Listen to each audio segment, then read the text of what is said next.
Bonsoir à tous, ravi de vous retrouver. À la une de Ça vous regarde ce soir, la semaine où tout peut basculer sur le coronavirus. La fin des fêtes du Nouvel An risque d'aggraver la contagion. Le seuil des 1000 morts a été franchi en Chine, mais le risque est aussi politique. La défiance grandit contre la parole officielle du régime coronavirus. Et si le pouvoir de Pékin était vraiment menacé? On en parle ce soir avec nos invités. Un numéro unique pour la scolarisation pour tous, des places supplémentaires dans les établissements spécialisés. Emmanuel Macron a dévoilé son plan handicap à l'Élysée ce matin et il rouvre le débat sur l'assistance sexuelle des personnes handicapées, le droit à une vie intime. Les associations le réclament, la France l'interdit. Pourquoi faut-il changer la loi? Nous en débattrons sur ce plateau. Enfin, eux veulent tout simplement des explications, pas des câlins. Nous serons en direct de l'Élysée où le président va tenter ce soir de renouer le dialogue avec une majorité de plus en plus fracturée. Tous ces sujets, on va les aborder avec notre grand témoin. Il est médecin, ancien ministre de la Santé, ancien secrétaire général adjoint des Nations Unies. Philippe Douste-Blazy est avec nous ce soir. Voilà, vous savez tout, #CVR, n'oubliez pas, on y va.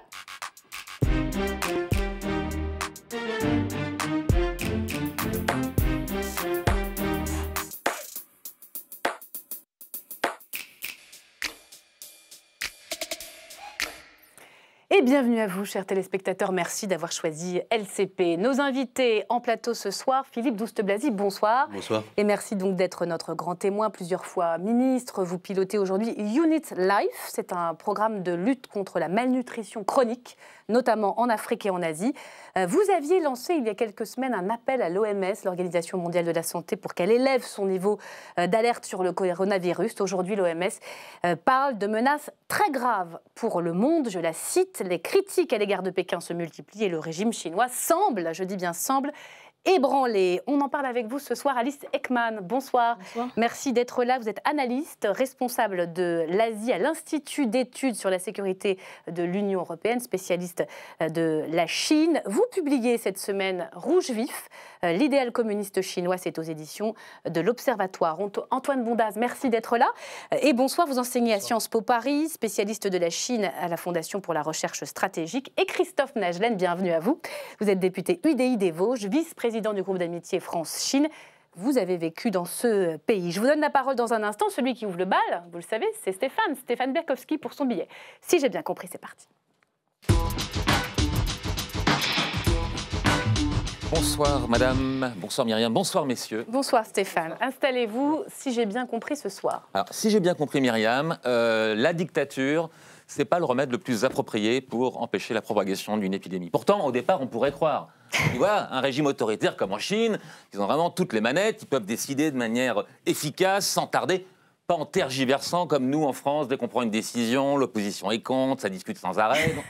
Sauf que là, avec le coronavirus, eh bien, ça semble être le contraire en Chine, voilà. ce qui se produit. Surprise, contre-intuitif, c'est exactement le contraire. C'est-à-dire qu'en cas d'épidémie, le truc le plus important, c'est de réagir rapidement. Parce qu'après, ça devient impossible à contrôler. Donc, il faut que l'information circule.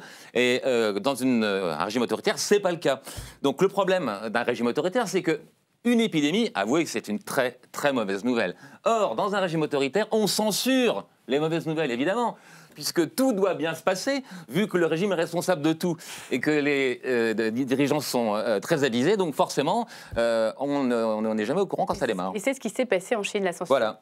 Puisqu'il y avait 8 médecins donc à Wuhan, plein de gens qui parlent chinois pour me corriger, 8 médecins à Wuhan avaient dit sur les réseaux sociaux, attention, il y a une épidémie, il faut réagir. Ils ont été arrêtés par la police, on les a accusés de propagation de fausses rumeurs. Ils ont depuis été réhabilités, mais l'un d'entre eux est mort de la maladie. Il est donc aujourd'hui acquis un statut de martyr qui cristallise un peu la colère. On verra d'ailleurs un Chinois. reportage sur lui. Exactement, on va avoir un reportage. Bon, alors les dirigeants, en Chine, vous savez comment ça. Enfin, on est censé le savoir. Moi, c'est ce qu'on m'a dit à l'école. Quand un dirigeant chinois fait une erreur, l'autocritique. Donc, il a été le maire de Wuhan faire une autocritique à la télévision. Et puis, en guise d'explication, il a trouvé... on écoute son excuse. Quand une épidémie se déclenche, nous avons une loi pour lutter contre sa propagation. Nous devons respecter cette loi avant de livrer des informations. En tant que gouvernement local, nous devons demander l'autorisation avant de divulguer ces informations. Et on a l'impression là que le maire de Wuhan pointe le pouvoir central. Ça m'étonnerait. Moi, à sa place, je ne ferais pas ça. Mais bon, disons qu'il s'abrite, il minimise sa responsabilité en s'abritant derrière le fait qu'il a totalement respecté la loi. Mais bon, ça résume bien la situation, puisque le pouvoir, l'autorité locale, la tient du pouvoir central. Donc c'est... si je fais un parallèle un peu osé, en France, les hommes politiques sont élus, donc ils peuvent mentir aux électeurs pour garder leur poste, ou alors atténuer la réalité. Alors que là-bas, bien sûr, si on doit mentir, c'est au responsable central pour ne pas être démissionné. Comment on réagit justement les autorités ? Alors, il y a eu quand même une reprise en main du pouvoir, justement, puisqu'on est aussi dans un truc de communication. Comme chez nous, la démocratie se diffuse un tout petit peu en Chine. Et donc, il est apparu, Xi Jinping, devant les caméras, à Pékin, avec un masque. Il a fait comme tout le monde, il a pris sa température, ce qui fait que finalement, ça l'a fait un peu descendre de son estrade. Bon, en même temps, voilà, quand les Chinois allument la télé, qu'est-ce qu'ils voient? Des reportages où l'armée est là, c'est la grande bataille du peuple. Et bien sûr, l'épidémie, on va lui régler son compte. Les équipements médicaux, les équipements du personnel, ceux des docteurs et des infirmières, tout cela a bien été préparé. En gros, nous sommes confiants pour gagner ce combat. En revanche, sur les réseaux sociaux, c'est pas du tout le même son de cloche. Exactement, le régime est autoritaire, mais par rapport à 2002 au SRAS, c'est beaucoup plus difficile de contrôler, même si la Chine, on sait, le fait. Les réseaux sociaux, on arrive à diffuser des vidéos, des messages que les gens voient, et qui bien sûr n'ont pas du tout le même traitement de la réalité que les reportages de la télévision officielle. Une vidéo qui a été tournée le 1er février à Wuhan, où quelqu'un arrive à l'hôpital. Il y en avait 3 à l'instant. Laisse-moi compter les sacs des corps. 1, 2, 3, 4, 5, 6, 7, 8, 8 au total. Combien de personnes viennent de mourir?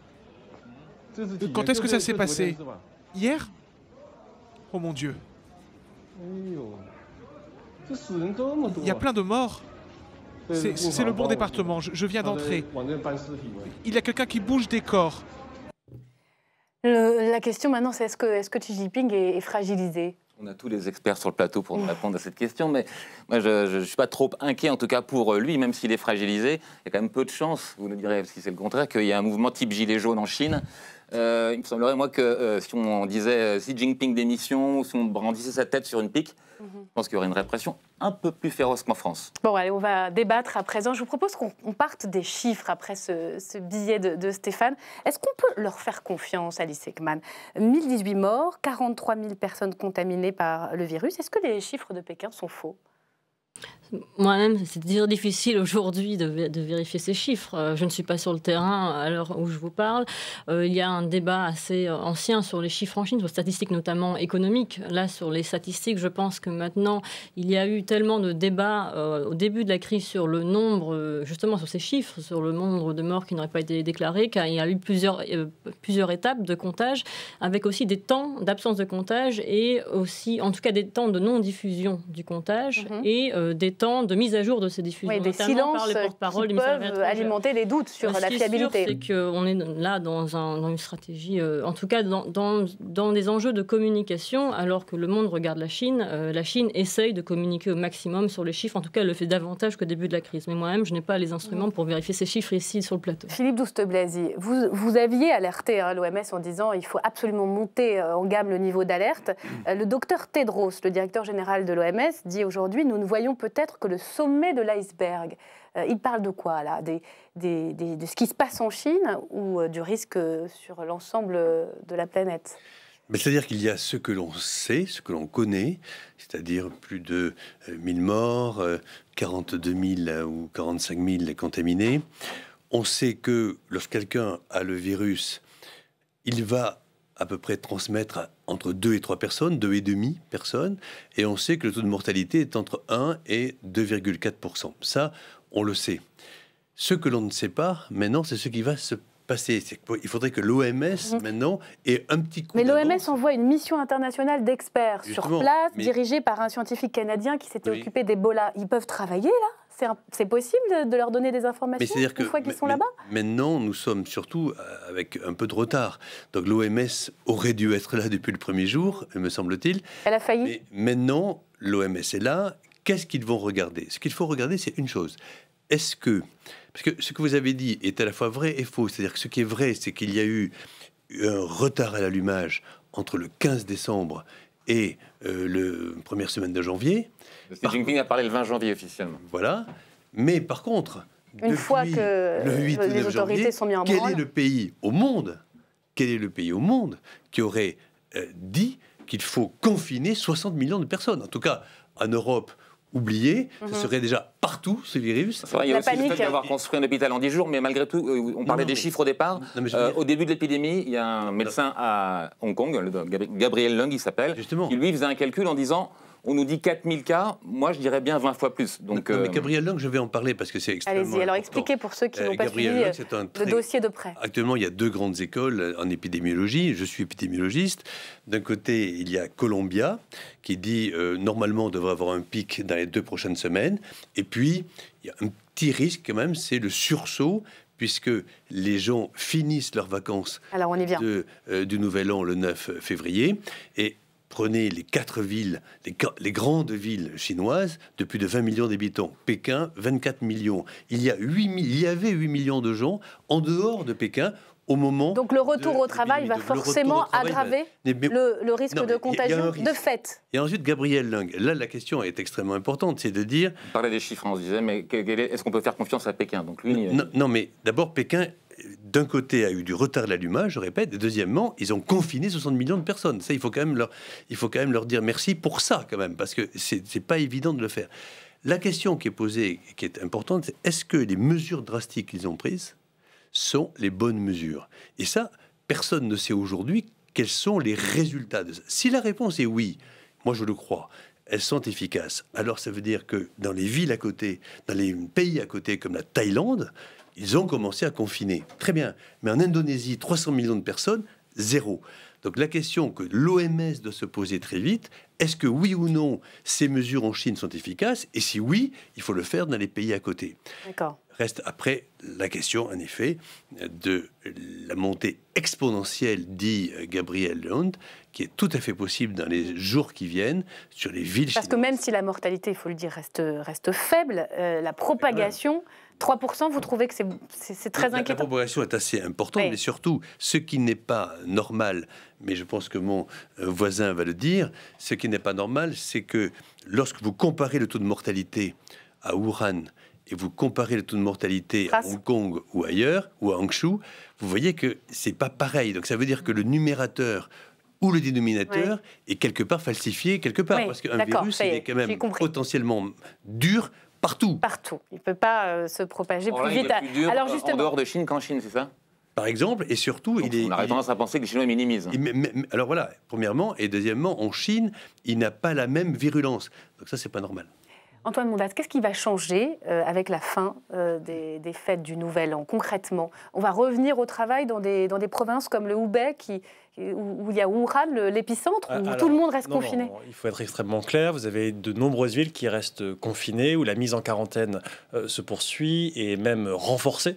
Par exemple, ce soir à Wuhan, vous ne pouvez plus sortir quand vous le voulez. Vous devez avoir un laissez-passer, vous ne pouvez sortir qu'une fois tous les 3 jours. Donc les mesures de restriction de déplacement sont renforcées à Wuhan et dans la province du Hubei. La question qui se pose, ce sont dans les provinces qui sont plus éloignées du foyer de l'épidémie, où la reprise du travail, elle est partielle, elle n'est pas totale.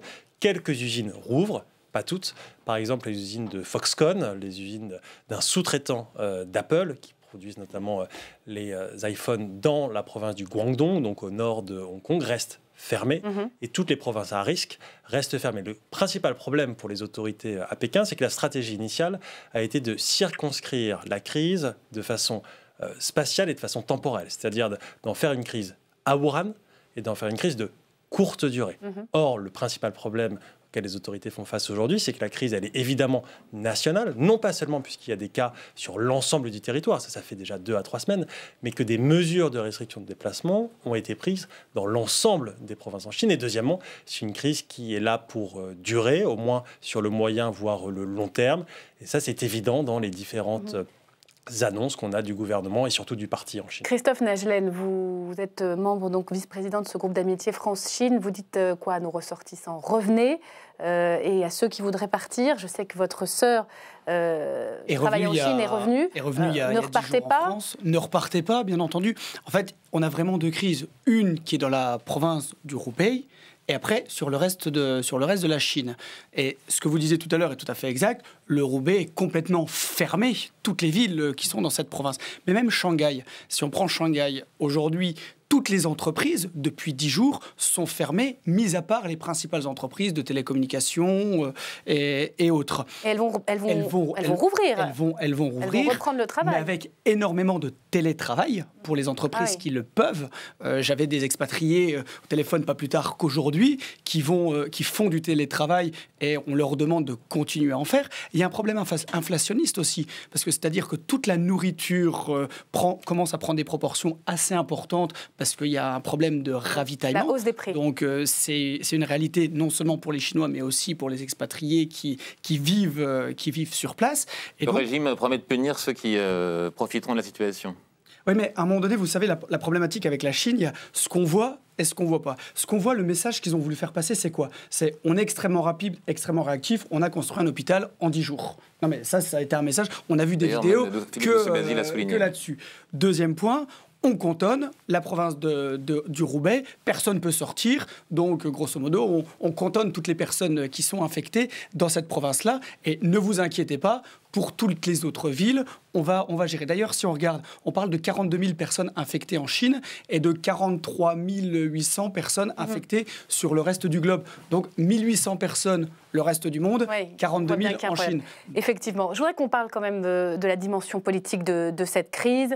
On a parlé de la censure. On va tout de suite voir, au fond, celui qui a incarné un peu le visage martyr de cette épidémie.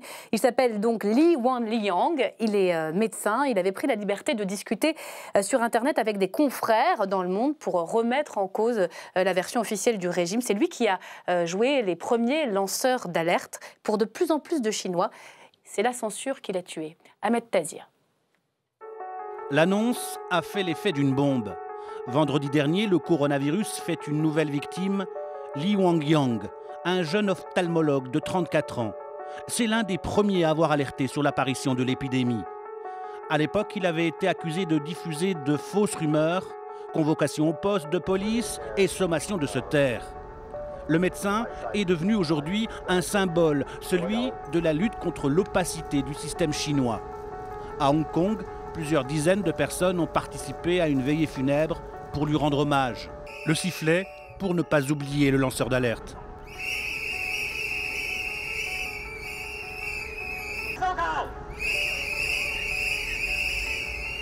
Un décès commenté aussi sur les réseaux sociaux chinois, une avalanche de messages de tristesse et de colère. On peut lire « N'oublions jamais Dr Li, ce médecin qui a parlé d'une maladie appelée rumeur. » Les censeurs ont été littéralement débordés par la colère des internautes et le mouvement de contestation grandit contre les autorités et leur gestion. L'exemple de cet activiste est révélateur. Cet avocat s'est reconverti en journaliste. Il rend compte depuis Wuhan de la situation sur place et dans les hôpitaux. Shen Quishi diffuse aussi des vidéos qu'il a tournées, comme celle de cette patiente en pleurs qui se plaint que son cas ne soit pas pris au sérieux. Je tousse depuis 6 jours et vous venez me dire que mes symptômes ne sont pas graves. Ne répétez plus jamais cela. Ou alors de cet homme sur un fauteuil roulant. Est-ce qu'il va bien?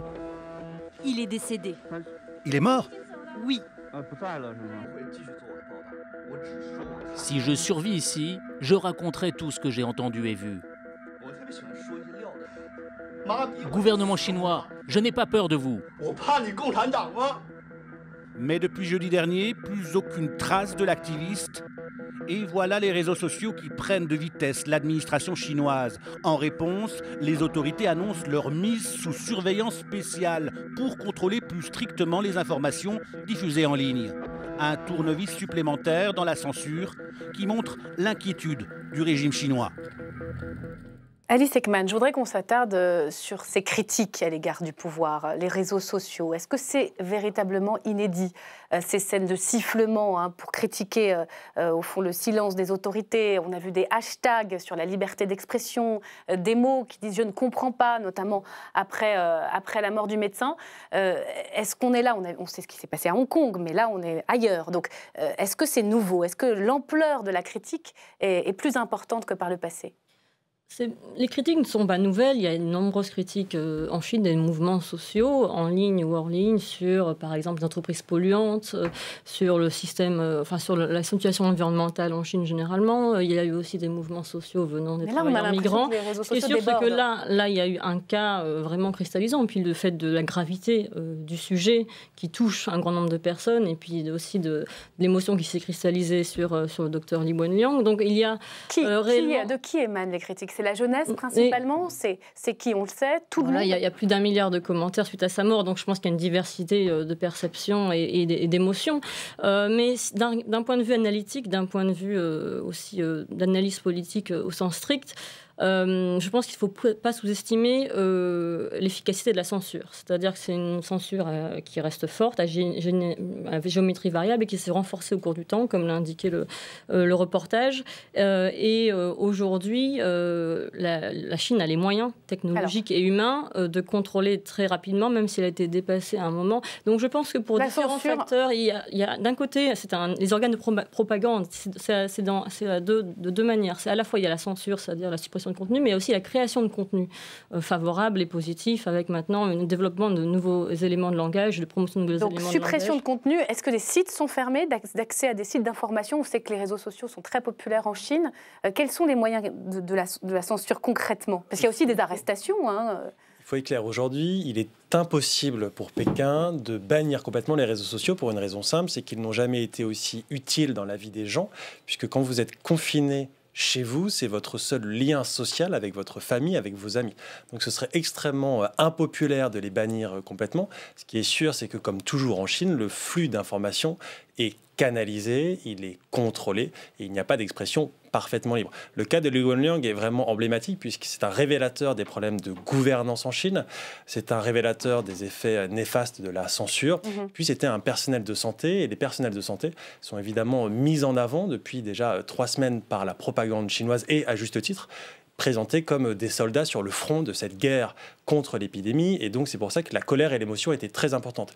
Mais là où Pékin a réagi de façon assez rapide, c'est non seulement à travers la censure, à travers la production de contenu, comme le disait Alice Ekman, puis c'est aussi en ayant pris des mesures qui permettent de calmer momentanément cette Il est devenu un héros, même dans les médias officiels aujourd'hui, ce médecin. C'est ça, c'est la réhabilitation a posteriori. Mais c'est pour ça aussi que vous avez un envoi par Pékin, c'est-à-dire de l'État central vers les gouvernements locaux d'une comité d'inspection pour essayer, entre guillemets, de trouver des responsables au niveau locaux. Et on a déjà appris, par exemple, aujourd'hui, la démission de 2 responsables du ministère de la Santé au niveau de la province, au niveau Ah oui, on commence à faire le ménage. Dernière question pour faire ce tour de table pour terminer. Il est fragilisé ou pas, ce régime? Ou vraiment là, c'est du commentaire, on est dans un régime extrêmement puissant. Xi Jinping a renforcé d'ailleurs le Parti communiste, il l'a remis au centre du jeu. Bon, enfin, évidemment, Xi Jinping ne va pas tomber sur ce problème. Non, ce qui est intéressant sur le plan politique, c'est que tous les chefs d'État, et en particulier tous les dictateurs plus ou moins forts, pensent, même en Occident d'ailleurs, que ce qui est important, c'est le régalien. Alors, c'est l'armée, c'est le ministère de l'Intérieur, c'est la justice, etc. Non, il se trouve que le ministère de la Santé et la santé publique, c'est extrêmement important dans un pays. Or, ce système de santé publique chinois, il est purement centralisé. Et lorsque quelqu'un aujourd'hui a 37,3 sur le thermomètre électronique, qu'on le prend dans la rue, on amène ce monsieur ou cette dame aux urgences de l'hôpital. C'est tout ce qu'il ne faut pas faire. Parce que c'est justement, il faut le confiner, mais surtout pas l'amener à l'hôpital. Aujourd'hui, le système de santé publique chinois est pris à son propre piège, justement, parce qu'il est centralisé. Et ça peut être extrêmement intéressant pour tous les chefs d'État qui regardent ça, de s'apercevoir que dans une politique, il faut certes avoir peut-être des armes effroyables, parce que ça, c'est ce qui les intéresse beaucoup. Mais la santé publique, c'est peut-être ce qu'il y a de plus important. Et d'ailleurs, dans une grande ville, le maire de Wuhan le sait mieux que personne, une grande ville doit avoir un système de santé publique aussi pour les citoyens. Le mot de la fin, Christophe. D'ailleurs, c'est ce qu'a mis en place le ministère de la Santé. Le ministère de la Santé français fait un sans faute. Dès lors qu'il y a les symptômes, n'allez surtout pas à l'hôpital, mais contactez le 15, donnez vos symptômes et vous serez... Le ministère de la Santé français aujourd'hui fait un sans faute sur cette... qui montre surtout que l'agence Santé publique France, c'est-à-dire cette agence d'État, est aujourd'hui, après 10-15 ans d'autonomie, très opérationnel. On retiendra ce bon point pour notre pays sur cette crise sanitaire très préoccupante. Merci infiniment Philippe Douste-Blazy. Vous savez évidemment de quoi on parle. La préoccupation principale ici au Palais Bourbon, de quoi parlent les députés? De la réforme des retraites, absolument. C'est l'heure du point retraite d'Elsa Mondregava.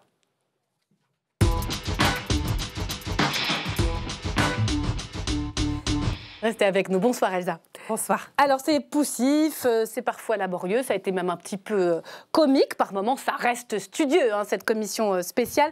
Elle va bientôt prendre sa retraite aussi. Exactement, même s'il reste 14 000 amendements, ce soir, les députés, ils vont acter que tout simplement, ils n'auront pas le temps d'aller au bout des travaux. Ce n'est pas une surprise, tout le monde le sait. Une conférence des présidents devra quand même acter cette décision. Ce sera soit ce soir, soit demain matin. Petite précision, demain, on étudie quand même le projet de loi organique en commission. Alors, côté majorité, on a essayé de faire ça dans les règles constitutionnelles, puisque c'est assez inédit ici à l'Assemblée. Mais évidemment, chaque camp se renvoie la balle. Pour la majorité, c'est l'extraordinaire nombre d'amendements qui a bloqué le travail de la commission. Et puis pour les oppositions, c'est le gouvernement qui n'a tout simplement pas prévu assez de temps pour examiner un texte si important. Donc ça voudrait dire que cette commission, elle n'a servi à rien. On recommence à zéro. Elle n'a pas servi à grand-chose, effectivement, puisqu'en séance publique, on reprend le texte originel du gouvernement. Oui, mais tout ce travail effectué, ça a quand même servi à défricher un texte qui compte beaucoup d'articles, beaucoup de mesures, et de pointer quelques flous. Par exemple, l'indicateur sur lequel sera revalorisé ce fameux point, ces points qu'on va acquérir tout au long de la carrière. Depuis le début, l'exécutif nous dit ce sera sur les salaires, donc ne vous inquiétez pas, ça ne pourra jamais baisser. Et puis en commission, on dit ce sera sur le revenu moyen d'activité. Pour la majorité, c'est un détail sémantique. Oui, mais sauf que cet indicateur-là n'existe pas encore. C'est à l'INSEE de le créer. Ça, les oppositions vont pas manquer de le rappeler. Ça, c'est sûr. Et ça a commencé d'ailleurs à créer une grosse polémique, notamment sur les réseaux sociaux. Le point d'indice, comment sera-t-il calculé, le point de la retraite? Donc, le débat va continuer à partir du 17, lundi, dans l'hémicycle, avec, au fond, les mêmes questions. Le calendrier, la course contre la montre, les municipales. Quels sont les scénarios? Écoutez, selon le gouvernement, le scénario idéal, c'était 2 semaines d'examen pour un vote solennel le 3 mars. Ensuite, on ferme l'Assemblée 2 semaines pour la trêve des élections municipales. Oui, mais ce calendrier, il a déjà du plomb dans l'aile. On pense qu'on va ouvrir une 3e semaine. Et pourquoi pas siéger pendant les municipales? Finalement, la fermeture, elle est d'usage, mais elle n'est pas obligatoire. Ça, les oppositions ne veulent pas en entendre parler. La majorité leur dit « défendez un peu moins d'amendements ». Philippe Douste-Blazy, comment vous regardez au fond ce débat? Les Français n'y arrivent plus, ils ne comprennent plus ce qui se passe tellement c'est technique. Je connais un peu cette maison parce que j'ai à la fois que vous avez été ministre des Affaires sociales. J'ai présenté des projets de loi et de l'autre, j'étais président de groupe à l'Assemblée, donc je le connais un peu. En fait, il y a 2 choses que vous avez dites qui sont tout à fait différentes. La première, c'est un travail formidable de l'opposition ou de la majorité sur le point, le fameux point, le cas d'indice. Ça, c'est du vrai travail politique. De fond. Puis alors, franchement, je trouve ça un peu choquant quand même qu'on puisse, par des robots pratiquement, faire des amendements. On sait très bien que c'est du blocage. L'obstruction de la France insoumise. Absolument évidemment, aucun conseil à donner à personne, mais moi, je pense qu'il faut rester jour et nuit jusqu'à ce que le dernier amendement puisse passer pour montrer que l'opposition ne peut pas gagner sur ce type de comportement. Parce qu'il y a plus de kilomètres carrés. Moi, ça fait 13 ans, 14 ans que j'habite dans tous les pays du monde pour United et Unitlife. Il y a beaucoup plus de kilomètres carrés dans le monde où il n'y a pas de démocratie que de kilomètres carrés où il y a des démocraties. Cette maison, c'est sacré.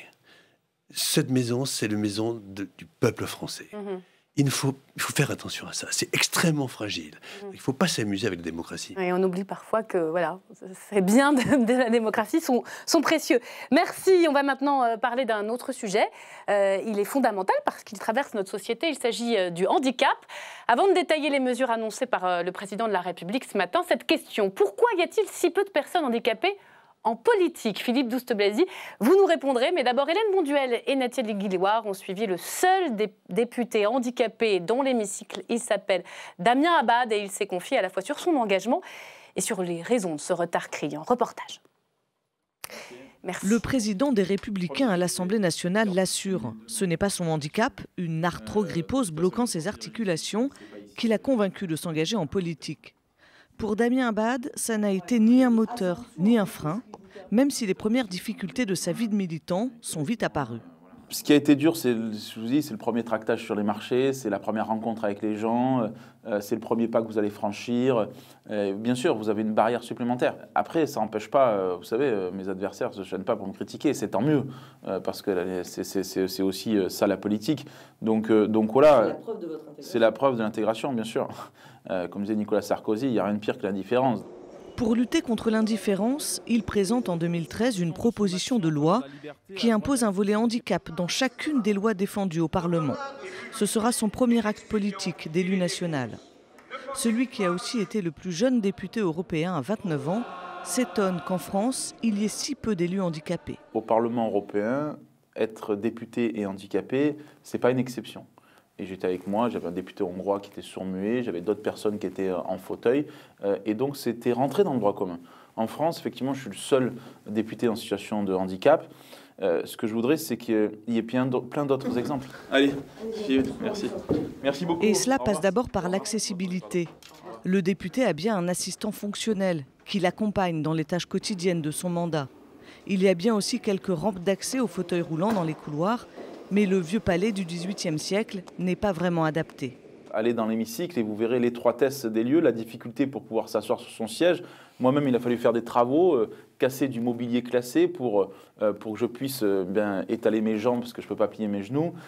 Et donc forcément, c'est toujours un peu paradoxal que le lieu où on fait la loi ne soit pas accessible. Il y a 2 ans, pour permettre au président du Parlement allemand handicapé d'accéder à la tribune, les huissiers doivent même porter son fauteuil roulant. L'Assemblée nationale, comme beaucoup trop de vieux bâtiments, souffre d'un problème d'accessibilité. Je reçois beaucoup de personnes de ma circonscription à l'Assemblée nationale. Quand des personnes en situation de handicap viennent ici, ça n'est pas simple. Pour les non-voyants, les malentendants, il y a des marges de progression immenses à faire. Et donc oui, le chaudron de la République doit être exemplaire dans ce domaine-là, il y a des marges de progression. Voilà, et pour débattre de ce plan handicap qui a été annoncé ce matin par le président de la République à l'Élysée et du droit à la vie intime, à la vie sexuelle des personnes handicapées, plusieurs invités nous ont rejoints sur ce plateau. Patricia Assouline, bonsoir. Bonsoir. Merci d'être avec nous. Vous êtes handicapée depuis votre naissance et vous militez pour l'assistance sexuelle des personnes handicapées. Vous avez même recours régulièrement à des aidants, à des accompagnants sexuels. Vous prenez d'ailleurs le risque ce soir de le dire haut et fort, alors que la loi l'interdit. Donc merci à vous. On va en parler plus longuement tout à l'heure. Fabrice Flageol, bonsoir. Bonsoir. Merci d'être là. Vous êtes vous-même aidant sexuel. Vous êtes venu de Lyon pour cette émission. Merci à vous. Vous êtes membre de l'APAS, l'Association pour la promotion de l'accompagnement sexuel. Enfin, bonsoir Olivier Paolini, président fondateur de l'Inclusion en marche. C'est une association, vous êtes chargé au fond de suivre ces questions liées au handicap au sein du parti d'Emmanuel Macron. Un seul député. On va venir à vos sujets, mais pour rebondir sur un seul député qui souffre d'un handicap sur 577. Il y a quelque chose qui ne va pas quand même, non? Oui, il y a 12 millions de personnes handicapées en France. Et c'est le regard, en réalité, de la société qu'il faut que nous changions. Beaucoup d'autres pays ont fait des progrès considérables. Nous sommes restés. Le président Chirac, il y a 15 ans, avait commencé à ouvrir une porte. Il y a beaucoup de choses à faire, que ce soit l'accessibilité dont on a parlé tout à l'heure. On s'est rendu compte même qu'à l'Assemblée, c'était compliqué. Non, mais surtout dans les villes. Oui, même ici. C'est-à-dire qu'il y a juste un petit endroit où il y a des rampes et elles étaient posées à l'envers. Donc là, on a failli avoir un grave pour venir. Oui, il y a des marches partout. L'accessibilité, l'hémicycle qui ne permet pas parce que c'est un vieux bâtiment, une vieille construction aux députés qui auraient des difficultés pour tout simplement s'asseoir. Ça semble quand même incroyable le retard. Oui. Alors Emmanuel Macron a bien saisi le problème, vous le savez, avec sa fameuse carte blanche. On va y venir, mais là je parlais des députés, des politiques et des handicapés. Regardez, en Allemagne, il y a Wolfgang Schäuble qui est quand même le redouté, qui a été redoutable ministre des finances, de l'économie, c'est lui qui a négocié la crise grecque, il est dans un fauteuil et ça ne pose aucun problème. Tout à fait. La représentativité des personnes handicapées en politique fait défaut en France. Et il faut absolument faire émerger une nouvelle classe politique qui soit beaucoup plus représentative des personnes handicapées. Vous le disiez, une personne sur 5, 12 millions de personnes en France sont en situation de handicap. Le personnel politique doit se mobiliser. Nous avons bientôt des élections municipales. Moi, j'invite un maximum de personnes handicapées à venir s'engager en politique pour porter. On est loin du compte. Alors, on va parler de ce plan de façon un peu générale et puis vous nous direz au fond comment vous vivez à la fois le travail que vous faites, cet engagement et cette association pour l'accompagnement sexuel. Regardons d'abord dans l'ensemble ces annonces. La principale d'entre elles, elle est symbolique. C'est une promesse. Plus aucun enfant sans scolarisation à la rentrée prochaine, plus aucun enfant handicapé en dehors de l'école. C'est le président qui l'a annoncé ce matin. Alors non, pardon. Je vais vous donner les mesures. Est-ce qu'on écoute le président ou est-ce que je vous donne les mesures ? Allez, les mesures, c'est parti. Donc, on a regardé 4 grandes mesures. La création d'un numéro unique, le 360. Le recrutement de 11 500 AESH. Il s'agit des accompagnements des élèves en situation de handicap, des droits aussi à vie. Et ça, c'est nouveau pour les personnes victimes d'un handicap irrémédiable. Et puis, le délai d'attribution de l'allocation pour les personnes handicapées qui devrait ne pas excéder 3 mois maximum. La promesse d'Emmanuel Macron sur les enfants, on l'écoute maintenant.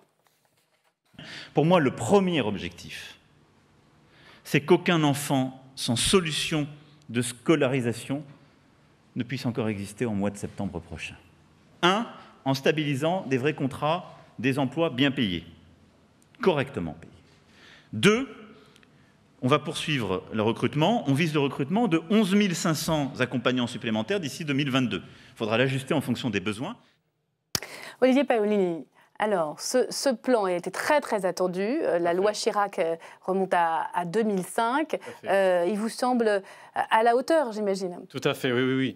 L'ouverture par Claude Chirac, qui était présente ce matin à la CNH, montre bien le sens qu'on veut donner par rapport à la loi de 2005.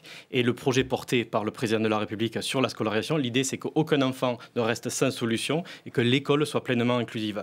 Alors, moi, j'aime plutôt parler d'une transition inclusive. Effectivement, il y a beaucoup de difficultés encore sur le terrain. Les familles le savent et on va encore mettre beaucoup de temps pour y arriver. L'idée, c'est d'arriver en 2021-2022 à une école qui soit pleinement inclusive. Et donc pour ça, le recrutement de 11 000 AESH supplémentaires dans les 2 ans qui viennent va permettre de monter en puissance sur cette école inclusive. Philippe Douste-Blazy, le regard a changé sur le handicap. La société change aussi. Est-ce que le législateur, le politique suit et arrive véritablement à être à la hauteur des attentes? Non, mais ce qui est très triste, c'est que beaucoup de lois existent, beaucoup de discours ont été faits, mais c'est dans les faits que ça ne suit pas. Par exemple, je pense que la bureaucratie, j'ai été maire pendant une 20aine d'années, donc la bureaucratie, lorsque vous avez un enfant handicapé, un frère, un père, une sœur, et que vous attendez des mois et des mois le papier qui va vous permettre ensuite d'avoir la place. Les démarches administratives. On vous demande toujours de prouver à nouveau que vous avez un handicap. Alors ça, ça semble complètement... 5 000 droits à vie, ça va être terminé. Bien sûr, c'est ça qui est important. Bien sûr, et 5 000 personnes qui partent en Belgique, c'est pas acceptable. Ça aussi, en fait, le président de la République s'engage à cesser en fait cet exil en Belgique. Patricia Assouline, vous avez été attentive aux différentes annonces qui ont été faites aujourd'hui? Concernant l'inclusion des enfants handicapés en scolarité, je trouve ça très bien parce que moi, de mon temps, parce que je suis un peu plus âgée, j'ai toujours été dans des institutions, enfin dans des écoles spécialisées. Alors c'est vrai que, c'est-à-dire qu'il y a dans ces institutions-là, on est encadré, mais c'est le médical qui prône sur la scolarité. Et du coup, c'est vrai que en tout cas, pour ma part, on a tendance à accumuler beaucoup de retard et beaucoup de lacunes scolaires parce que tout est axé sur la médicalisation. Le kiné, tout, ergo. On nous renvoie en permanence à votre handicap. À ça. Et vous trouvez que le regard a changé? Il avance doucement. Pas encore comme il faudrait, mais oui, on parle on parle plus du handicap, on est plus représenté. Après, ça dépend des domaines. Il y a des choses qui sont... Par exemple, moi, pour me déplacer, je prends les transports, je prends des taxis spécialement handicapés ou des sociétés spéciales. Et là, je peux vous dire que c'est une catastrophe. Ça, je peux en témoigner. C'est à cause de ça que je ne sors pas beaucoup. C'est une catastrophe, dont une société qu'on voit dans tout Paris, je ne vais pas citer le nom, mais qui est sponsorisée, je crois, par la mairie de Paris. Ouais. Et je peux vous dire que c'est une catastrophe. Bon, il y a beaucoup à faire encore en matière de mobilité. Alors, je voudrais qu'on parle à présent de cette question dont on a beaucoup de mal à parler, finalement. C'est un tabou qui est en train d'être brisé, en partie par le gouvernement, le droit à une vie intime et sexuelle pour les personnes handicapées. La ministre Sophie Cluzel a décidé de rouvrir ce qu'elle appelle une réflexion éthique. Elle s'en est expliquée au micro d'LCP. Écoutez. J'ai rouvert ce débat parce qu'il est dans la droite ligne de la mission que je porte, remettre les personnes handicapées en pleine citoyenneté et dans la dignité et le respect. Droit de vote, droit à vie, droit à la parentalité et aussi droit à une vie intime, affective et sexuelle. J'ai saisi le Conseil d'éthique pour que ce débat se réouvre en toute sérénité, voir au bout de 8 ans, parce qu'il avait déjà été saisi, comment la société a évolué, aller voir comment ça se passe, comment la formation s'est passée dans les pays étrangers. Donc tout simplement, en toute sérénité, rouvrir ce débat. C'est normal, c'est un débat de société et c'est demandé par les personnes handicapées. Voilà, il existe des assistants sexuels en Allemagne, au Danemark, aux Pays-Bas, mais pas en France. Patricia souligne, le handicap n'éteint pas évidemment le désir de contact physique, de tendresse, de vie sexuelle aussi. Et pourtant, comment vous vivez cette injustice-là? La France ne le permet pas. Je suis traumatisée. Enfin, je ne comprends pas pourquoi en France, on est aussi en retard sur ce sujet. Parce que dans d'autres pays, c'est légalisé et, voilà, et tout se passe bien. Et je peux vous assurer qu'il y a une demande, mais énorme, énorme, de la part de personnes handicapées, qu'ils soient en institution ou pas, comme moi je suis chez moi. Et voilà, et moi Alors expliquez-nous concrètement un peu les choses. Comment on en vient à faire appel, soit à des associations, soit à des personnes qui sont des accompagnants des aidants sexuels? Eh bien, on en vient qu'arrivé à l'âge de 40 ans, on n'a aucune expérience, ni intime, ni sexuelle, ni rien du tout, et qu'on n'en peut plus. Ça veut dire que moi, je tournais en rond au bout d'un moment. Je cherchais un moyen parce que, comme vous dites, j'avais des désirs, j'avais des envies, j'avais envie qu'un corps me touche, d'être serré dans les bras, voilà, de sentir de la chaleur humaine, voilà, et puis aussi de sexualité proprement dit, parce qu'il faut dire les choses. Voilà, on a besoin, on a des désirs, comme tout le monde. Comment vous avez fait alors, au départ? Vous êtes passé par des associations? J'ai entendu parler. En fait, en 2013, je crois, la première fois, le Comité national d'éthique avait refusé déjà de mettre ça en place. Et j'ai écrit un article qui est apparu dans Libération où je disais, voilà, je suis une femme et moi aussi, je revendique le droit de pouvoir faire l'amour aussi. Et du coup, voilà, bon, après, j'ai eu accès à des associations et c'est comme ça que tout doucement, ça s'est mis en place. Et ces femmes comme Patricia, elles trouvent des gens comme vous, Fabrice Lajeune. Expliquez-nous d'abord comment ça se passe concrètement. Donc, vous rencontrez ces personnes, il y a un contact physique, il y a un lien de confiance qui s'établit?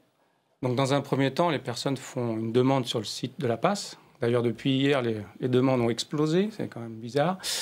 Et donc, une fois qu'ils ont fait une demande, les demandes sont triées, entre guillemets, parce qu'il y a tellement peu d'accompagnants et tellement de demandes qu'on est obligé quand même de répondre à des demandes de personnes vraiment en situation de handicap lourd, quand même. Juste être en timidité, même si ça peut être un handicap, ça ne l'est pas par rapport à notre demande. C'est dommage, mais c'est comme ça pour l'instant. Donc, une fois qu'on a fait cette demande, on met en relation avec un accompagnant ou une accompagnante du secteur le plus près possible pour qu'il n'y ait pas trop de frais de déplacement, parce qu'il y a ça aussi qui se passe. Il y a différentes cas de figure. Parfois, oui, un aidant peut aider deux personnes à se toucher parce qu'elles ne peuvent pas. Oui, et puis parfois, il y a plus, il y a des caresses, il y a des actes sexuels. Effectivement, il y a deux démarches. Moi, soit j'accompagne tout seul des femmes en situation de handicap qui ont vraiment besoin... dans un premier temps de sensualité, voire de sexualité ou d'affectif, parce que ça varie sur les 3 domaines en fait, de toute façon. Ou aussi, j'ai accompagné des fois des couples homosexuels qui avaient besoin d'un accompagnant parce qu'ils sont handicapés tous les deux et qui ne peuvent pas se toucher. Et que voilà, pour qu'ils puissent avoir un acte d'amour, il faut qu'il y ait quand même un contact de corps. Donc, qu'est-ce que vous répondez à ceux qui considèrent, et d'ailleurs au regard de la loi, que vous êtes dans un acte de prostitution ? Ça ne vous gêne pas ? Effectivement, je suis un prostitué dans cette démarche-là. Alors le terme en soi ne me dérange pas, puisqu'il en faut de toute façon des prostituées dans ce monde, il faut arrêter l'hypocrisie. Mais moi, je considère que ma démarche, elle est vraiment différente, parce que déjà, je passe énormément de temps en amont à parler avec les personnes, que ce soit par mail, par téléphone. On se rend compte... En général, quand elles arrivent, elles sont quoi ? Elles sont en plein désarroi, n'ont plus confiance en elles. Leur demande, elle est là. Surtout, effectivement, cette demande, c'est un manque de féminité. Alors, soit des personnes qui sont handicapées de naissance, qui n'ont jamais eu du tout de sensualité, qui ont été touchées que de façon médicale. Donc, aucune tendresse, aucune affection. Peut-être les parents, mais les parents, ça reste une affection différente, on est d'accord ? Et elles ont besoin de sensualité, tout simplement. Et puis, progressivement, il peut y avoir du désir qui peut se développer. Alors, il faut que ce soit... Il s'agit de prestations d'accompagnement, c'est comme ça que vous les appelez ? C'est une prestation payant. Qui est limitée dans le temps. Alors, tout le temps en amont n'est pas facturé, le temps après non plus. Ce qui est facturé, c'est juste la prestation quand je passe entre 1h30 et 3h avec la personne. Il y a un contrat, d'une certaine façon. Dans un contrat, voilà, tout à fait, dans un hôtel ou à domicile. Le tarif préconisé par la PAS est de 150 €. Il faut savoir que dans ma pratique, moi, professionnelle, je peux gagner plus en faisant moins longtemps. Donc, c'est vraiment un tarif qui est quand même assez adapté. Rappelez-nous peut-être votre Donc, moi, je métier, pratique la relation d'aide psychocorporelle par le biais du massage et, entre autres, le massage tantrique, qui est un travail qui travaille déjà sur l'énergie sexuelle. J'aide les personnes, hommes ou femmes, à se reconnecter à leur sensualité et à leur sexualité. Donc, déjà, cette démarche-là pourrait être considérée comme de la prostitution. Et pourtant, c'est de la thérapie. Ça vous choque, ce débat, Philippe Douste-Loisy ? Non, pas du tout, parce que je pense que 2 choses qui me viennent à l'esprit, c'est qu'on ne parle pas d'amour, et lorsque vous avez dit tout à l'heure que vous avez besoin aussi d'être pris dans les bras, je trouve ça extraordinaire comme phrase, parce qu'on a tous besoin d'être pris par les bras. Il n'y a pas un être humain qui n'a pas besoin de ça. Donc on joue toujours les gros bras, on a besoin de personne. Non, on a besoin de l'autre, on a besoin de l'amour et du regard de l'autre. C'est la première chose. Deuxièmement, bravo d'en parler comme ça, parce que vous avez dit tout à l'heure que le nombre d'appels explose. Eh bien, dès qu'on parle, en fait, l'être humain, dès qu'il parle de sexualité, a un problème. Est-ce que c'est la religion ? Est-ce que c'est la timidité ? Est-ce que c'est notre culture judéo-chrétienne ? Je ne sais pas, mais on n'ose jamais en parler. Mais l'histoire de MeToo, c'est quoi ? C'est des femmes qui n'avaient jamais osé parler de ce qui leur était arrivé. Dès l'instant où une dit on peut parler, tout le monde en parle. Mais c'est très très bien. Il y a une forme de libération de la parole aussi sur ce sujet. Bravo d'en avoir parlé. Patricia, le piège dans ce lien-là, c'est qu'on peut tomber amoureux, non ? Est-ce que ça vous est arrivé ? C'est jamais un piège, tomber amoureux. Alors, voilà. C'est pas le sujet, là. C'est pas le but, en tout cas. Alors, je vous réponds franchement, oui. Et je suis bien là, vivante, en pleine forme, pas dépressive, rien du tout. C'est normal, ça arrive, il y a de l'attachement. On n'a pas une relation intime avec un mur, on a une relation intime, forte, avec une personne. Mais comment vous faites alors dans ces cas-là ? Vis-à-vis de l'aidant, vous arrivez après à vous détacher ? Oui, c'est à moi de gérer ces situations. Et je trouve que l'amour, ce n'est pas un gros mot, ce n'est pas... Ça arrive, c'est des sentiments, il y a une interaction entre 2 personnes. Et donc voilà, ça peut arriver. Mais après, à nous aussi, justement, peut-être que l'argent est là aussi et pour ça. À nous de savoir différencier les choses. On le sait, moi quand je fais cette démarche, je sais que ce n'est pas mon amoureux ou mon amoureuse. Je sais que c'est une personne qui est là pour un temps ponctuel pour me donner de la tendresse et pourquoi pas un peu d'affection aussi. Parce que encore une fois, voilà, c'est pas un gros mot, qu'il y ait des liens qui se créent. C'est très important. Vous avez repris confiance en vous. Vous aviez déjà confiance en vous, c'est possible. J'avais confiance en moi. Pleine vitalité. Oui, je suis comédienne, donc ça aide aussi. Ça se voit, ça se sent. Et oui, j'avais besoin de me sentir femme. J'avais besoin aussi de me sentir désirée, de savoir qu'on pouvait me toucher autre que pour la toilette ou des soins. Ça, c'est très important. Là, on est dans le cadre de la tendresse, parce qu'on est enfermé dans notre corps. Et quand on est trimballé tout le temps, eh ben voilà, là, au moins, Allez, on va accueillir Aurélien Pradier, qui est député Les Républicains du Lot. Il est en retard, nous sommes en direct. C'est pas bien Aurélien Pradier, mais bon, il a une excuse, il est le député de l'année. Qu'est-ce que vous voulez que je dise? Député de l'année, Les Républicains, on lui pardonne son retard. Bienvenue, vous êtes particulièrement investi sur les questions du handicap. Je vais revenir quand même à vous, parce qu'on parlait de la confiance. Alors Patricia, ce n'est pas son cas, elle est totalement épanouie, mais parfois, vous dites que ça permet aussi aux personnes handicapées de rencontrer l'âme sœur par la suite. Alors justement, je suis content que vous me posiez la question, parce que c'est vraiment le cœur du sujet, c'est pour ça que je fais cette démarche. 8 femmes sur 10 que j'ai accompagnées ont peut-être fait appel à moi 1 fois, 2 fois, 3 fois, 4 fois. Une l'a fait un peu plus longtemps, mais les autres, très rapidement, elles ont repris confiance en elles, elles ont retrouvé de la féminité. Il y en a même une, dès la première fois, dès le lendemain, elle se sentait métamorphosée et elle a rencontré quelqu'un très rapidement.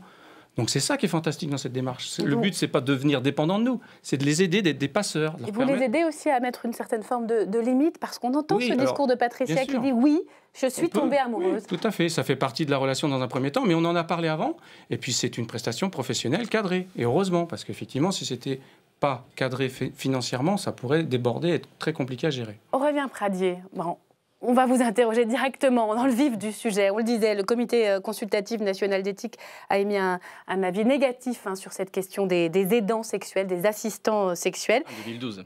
En 2012. Alors la crainte, c'est d'inciter d'une certaine façon la prostitution. Qu'est-ce qu'on fait? On change la loi? Je ne sais pas. En tout cas, moi, j'aborde ce sujet avec beaucoup d'humilité et beaucoup de doutes. Je pense que ça fait du bien en politique aussi, parfois, d'avoir un peu de doute.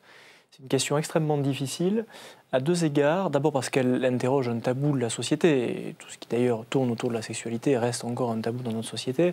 Et puis ensuite parce que l'objectif est de protéger celles et ceux qui font appel à ce type de service. J'ai toujours beaucoup de mal avec ce mot de service, de prestation sexuelle, parce qu'on est sur le rapport au corps. Mais Patricia Assouline expliquait qu'elle n'avait été touchée que par le corps médical jusqu'à l'âge de 40 ans. Qu'est-ce qu'on fait quand on entend qu'il existe des moyens de retrouver de l'estime de soi, et ça ne peut pas passer, à mon sens, et une fois de plus, j'aborde tout cela avec beaucoup d'humilité.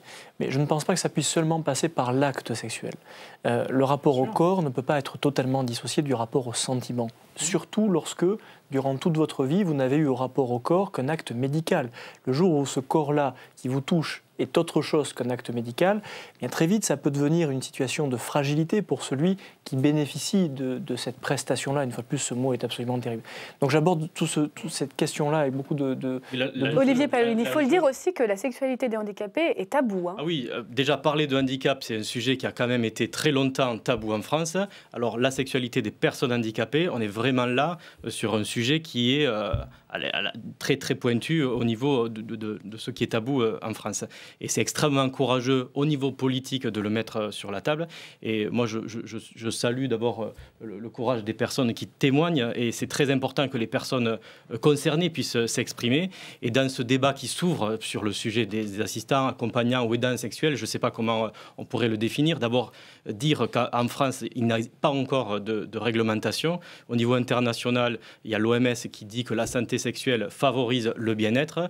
Il y a quelques pays comme l'Allemagne, la Suisse qui ont légiféré. Pour l'instant, en France, on est sur une interdiction, mais le débat s'ouvre. Il est très important d'écouter les différentes personnes, les différents acteurs. Il y a certaines associations qui sont favorables à l'ouverture de ce droit. Certaines sont opposées à ce droit. Donc, la société, peut-être depuis 2012, a évolué. En tout cas, on le croit. Et laissons faire le débat et laissons la parole aux personnes concernées. Patricia Assouline, on entend les responsables politiques, le débat s'ouvre. On est au début d'une réflexion. On n'en est pas à changer la loi. Ça, j'entends bien. Vous en avez conscience? Bien sûr, il n'y aura pas de miracle. Il y a même des associations de handicapés qui sont contre, ça existe. Je sais, et ça me dépasse d'ailleurs, parce que je comprends très très bien qu'il y ait des personnes handicapées qui disent non, nous on peut se débrouiller, on n'a pas besoin de ça, ça nous stigmatise. Mais en même temps, chacun, il ne pense qu'à eux, il faut voir plus loin. Il faut voir, certes, eux peut-être qu'ils n'en ont pas envie, pas besoin, ils sont libres, tant mieux. Mais il faut penser à toutes les personnes qui n'ont pas d'autre choix que ça, notamment en institution. Quand vous dites pas d'autre choix, par exemple, je pense au site de rencontre, ça c'est totalement inenvisageable, ça ne marche pas? Pour moi, c'est inenvisageable déjà. Et vous savez, quand vous allez dire handicapé, vous croyez que on n'est pas, enfin voilà, c'est pas de la charité chrétienne. Les gens, ils vont pas faire ça par pitié, ils veulent pas. Quand vous prononcez le mot handicapé et que quelqu'un vient et voit mon handicap, je peux vous assurer que je ne trouverai personne. Ça, je peux vous le certifier. Fabrice Flajol, ce témoignage-là, il faut les entendre. La solitude. Il y a une grande solitude. Ça fait partie des premiers témoignages que j'ai eus. La toute première personne que j'ai accompagnée, c'est une femme qui a vraiment beaucoup de besoins physiques. Et elle faisait appel à des hommes sur Internet, justement par des sites de rencontres. Mais il faut voir ce qu'elle a vécu. Voilà. C'est des hommes qui viennent chez elle pour se foutre d'elle, ou, entre guillemets, excusez-moi l'expression, se masturber sur elle et se barrer, ne absolument pas s'occuper de tendresse ou de quoi que ce soit, ne pas du tout chercher à créer un lien avec cette personne. C'est juste profiter du moment et profiter de la personne en plus. Donc c'est horrible comme situation, quoi. Allez, merci elle beaucoup. Elle n'avait connu que ça. Un dernier mot là-dessus, Aurélien Pradier, avant de changer totalement de sujet. Ce sont des témoignages extrêmement éprouvants, parce qu'ils nous renvoient à mille choses et on ne peut pas se mettre totalement à votre place. Je dis simplement que la noblesse du politique aussi, c'est de ne pas se précipiter sur des sujets aussi durs que cela. Il nous faut prendre le temps nécessaire pour que la décision soit une décision mûrie. Merci. On va partir à l'Élysée maintenant. Vous savez sans doute ce qui se passe à l'Élysée ce soir. La majorité, celle à laquelle vous appartenez, même si vous n'êtes pas député, a rendez-vous avec le président de la République. Bonsoir Stéphanie Despierres. Vous êtes là, allez on y va. Expliquez-nous un petit peu ce qui va se passer ce soir. C'est la grande explication entre Emmanuel Macron et les députés En Marche. Après cet épisode fâcheux, on le rappelle, du congé pour deuil d'un enfant, qu'est-ce qu'ils attendent précisément et est-ce qu'ils ont répondu présent ? Oui, les députés ont assez largement répondu présent ce soir. Ceux de la commission retraite sont carrément venus en bus entre deux séances à l'Assemblée. Les députés attendent des explications après le couac sur le congé pour le décès d'un enfant. L'appel du président à faire preuve de plus d'humanité a été très mal vécu par sa majorité qui s'est sentie visée. Quelque chose s'est brisé entre Emmanuel Macron et ceux qui l'ont suivi en 2017. Les parlementaires espèrent aussi avoir l'oreille du président. Beaucoup ne se sentent pas assez écoutés. La réunion a commencé il y a quelques minutes. La salle est configurée comme pour un grand débat. Le président de la République est au milieu des députés. Il devrait ce soir s'employer à les rassurer, faire un peu de câlinothérapie. Unité et cohésion, c'est le mot d'ordre. Il ne faut pas laisser grandir les frustrations, ne pas laisser le lien se déliter, explique un ministre. Alors cette réunion était prévue de longue date selon l'Élysée, mais elle a été un peu avancée, concède un membre du gouvernement. Et avant même le grand rendez-vous de ce soir, les députés La République En Marche avaient pris les devants. Ils proposent de passer le congé pour le deuil d'un enfant de 5 à 15 jours ouvrés, de renforcer l'accompagnement psychologique et de verser une aide pour les obsèques.